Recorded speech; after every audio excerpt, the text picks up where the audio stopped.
ಪಾದರಕ್ಷೆ ಧರಿಸಲ್ಲ ಎಂದು ಪ್ರತಿಜ್ಞೆ, ಸ್ವತಃ 7 ಬಾರಿ ಚಾಟಿಯಿಂದ ಹೊಡೆದುಕೊಂಡು ಪ್ರತಿಭಟಿಸಿದ ಅಣ್ಣಾಮಲೈ. ತಮಿಳುನಾಡಿನ ಡಿಎಂಕೆ ಸರ್ಕಾರವನ್ನ ಅಧಿಕಾರದಿಂದ ಕಿತ್ತೊಗೆಯುವವರೆಗೂ ಚಪ್ಪಲಿಯನ್ನ ಧರಿಸೋದಿಲ್ಲ ಅಂತ ಬಿಜೆಪಿ ತಮಿಳುನಾಡು ರಾಜ್ಯಾಧ್ಯಕ್ಷ ಅಣ್ಣಾಮಲೈ ಪ್ರತಿಜ್ಞೆ ಮಾಡಿದ್ದಾರೆ. ಈ ಬೆನ್ನಲ್ಲೇ ಅವರು ತಮ್ಮ ಬರಿ ಮೈಗೆ ಚಾಟಿ ಬೀಸಿಕೊಂಡು ವಿನೂತನವಾಗಿ ಪ್ರತಿಭಟನೆ ಮಾಡಿದ್ದಾರೆ.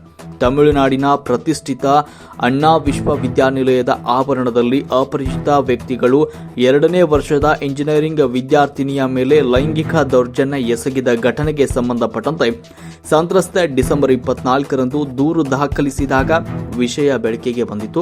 ಈ ಪ್ರಕರಣ ರಾಜಕೀಯ ತಿರುವು ಪಡೆದುಕೊಂಡಿದೆ. ಹೀಗಾಗಿ ವಿಶ್ವವಿದ್ಯಾನಿಲಯದಲ್ಲಿ ವಿದ್ಯಾರ್ಥಿನಿಯರಿಗೆ ಲೈಂಗಿಕ ಕಿರುಕುಳ ನೀಡಿದ ಪ್ರಕರಣದಲ್ಲಿ ಸರ್ಕಾರ ಕ್ರಮ ಕೈಗೊಳ್ಳದೇ ಇರುವುದನ್ನು ವಿರೋಧಿಸಿ ತಮಿಳುನಾಡು ಬಿಜೆಪಿ ಅಧ್ಯಕ್ಷ ಅಣ್ಣಾಮಲೈ ಸ್ವತಃ ಚಾಟಿ ಬೀಸಿ ಪ್ರತಿಭಟಿಸಿದ್ದಾರೆ.